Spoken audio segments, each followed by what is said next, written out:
matanza de Forrahue, en la costa de Osorno.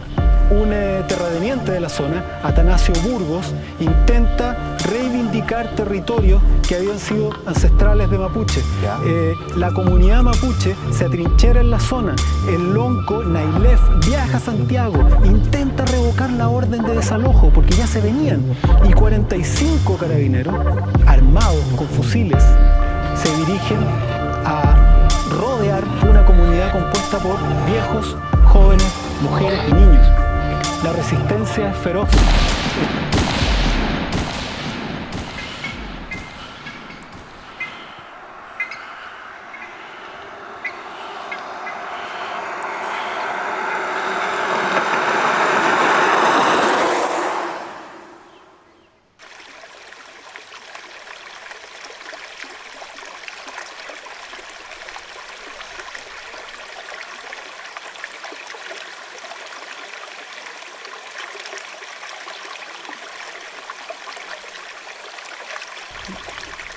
Mari Pulamuen, Inche Marisol Nilian,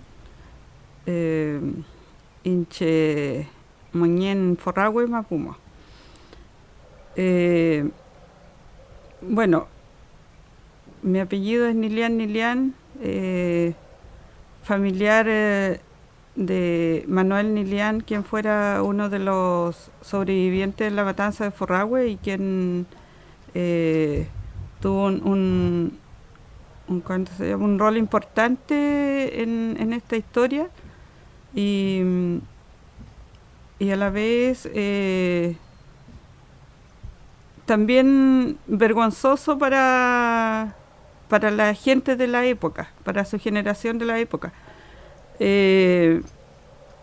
Cuando uno habla de él o pregunta por él, los familiares dicen, no, yo no quiero hablar porque no, ya pasó hace tanto tiempo, pero igual hay, una vez que se entra en confianza y comienzan a conversar sobre la historia de Manuel Nilian, me he dado cuenta de que la vergüenza es porque los demás comuneros o gente que de fuera lo tildó de asesino, de matador. Entonces a la familia le decían, ellos son familia de asesinos, son familia de matador. Soy bisnieto de Micaela Marrián Millalicán, una de las sobrevivientes acá de la matanza de Forrahue y una de las, se puede decir, le decían la instigadora de la resistencia acá en Forrahue con las tierras indígenas que habían acá y que luchó toda la vida por luchar para que no le sigan quitando los territorios en este sector de Forrahue. La historia de Manuel Nilian y Micaela Marrián, que en su momento nos unen por algunas circunstancias, porque con mi compañero Iván Arregada siempre hemos mantenido vigente esta historia y nos fortalece también como persona, como Che. El transmitirla, el compartirla, no sentimos que no estamos invadiendo la privacidad de ninguno de quienes fueron masacrados, asesinados en esos años, porque nos permite que la gente conozca la historia. La matanza de Forrahue fue una de las últimas masacres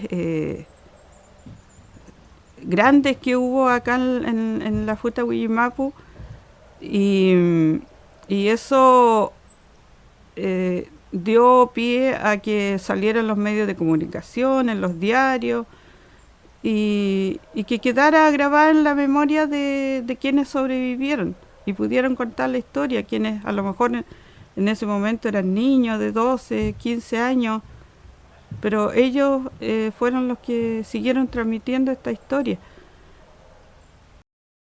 Y cuando ya comienza la matanza, dispararle a los peñes, Micaela Marrián estaba dentro de la ruca, pero una vez que empieza a disparar, cuando Burgos la reconoce que esta era la Micaela Marrián, ella le insulta, como le decía yo antes, y piensa que estaba viva, por eso la golpea, le da unos culatazos por la espalda, le tira del pelo, lo levanta y lo pisotea, y como no tenía signos de vida, Micaela lo deja ahí y sigue rematando a las demás personas que habían en esa ruca. Ahí. Ahora, una de las cosas que cuando uno se habla, dicen que fueron 15 personas nomás las muertas, pero si uno volvía un poquito para atrás, había más de 500 personas, entonces eso es imposible que hayan fallecido 15 personas nomás en esta matanza.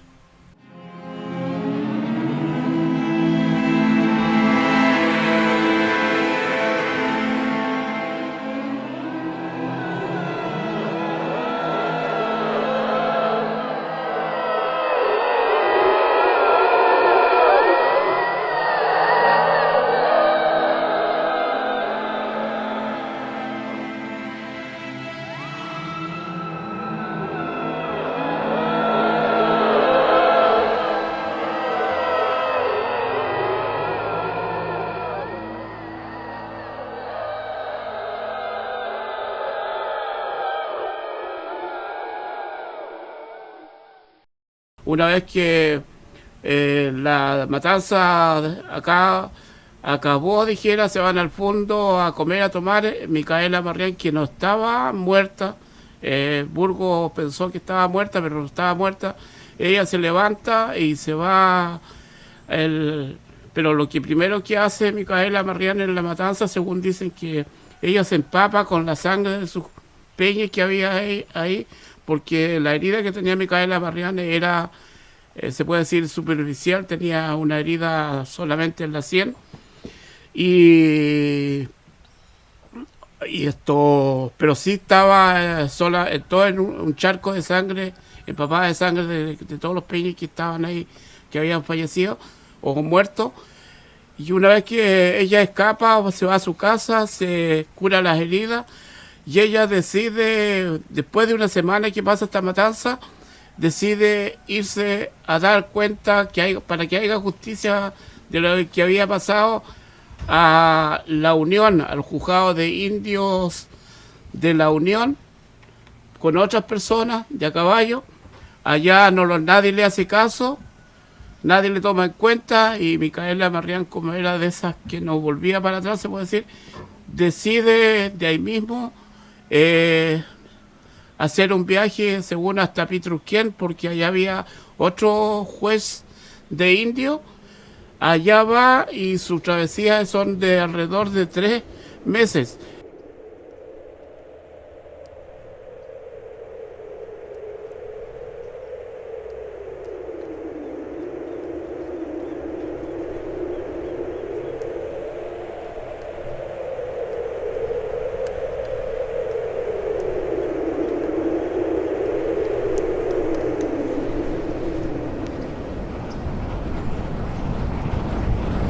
Bueno, mi abuelita materna contaba siempre la historia, pero uno como niño no le ponía mucha atención.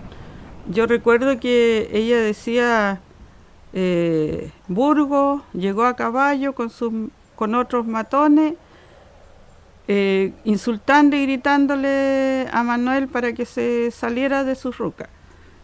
Y en una de esas le mata un perrito. Y Manuel, que estaba dentro de su ruca, y como tenían la madera, no era como la madera elaborada de hoy en día, no habían hoyos, rendijas le decían. A través de una rendija él tenía puesto el arma. Entonces por ahí le apuntó a Burgos y le disparó.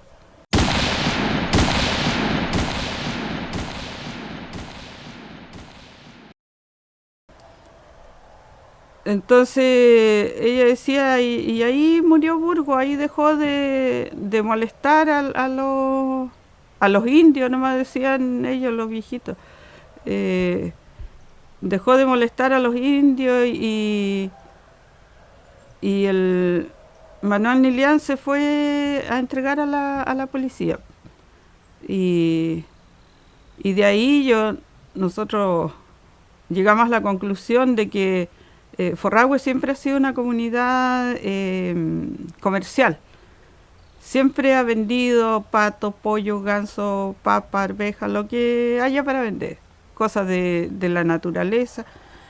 Entonces, a través de eso, probablemente Manuel Nilian era conocido con alguien que trabajaba en las leyes, en la justicia. Y esa persona lo ayudó. Mi abuelita siempre decía, como que si estuvieran viendo el momento, pues decía, se fue por la orilla del río, atravesó el río, después, como el tren ya venía despacito por ahí, decía, se subió al tren en Franque y se bajó, se tiró ahí por Portales. Y por ahí más o menos tenía su conocido. Y esa era la historia que ella siempre contaba. Mi abuelita no era de Manuel Nilian. Por ende, entonces, yo paso a ser bisnieta de Manuel Nilian. Así como Iván es bisnieto de Micaela, yo soy bisnieta de Manuel.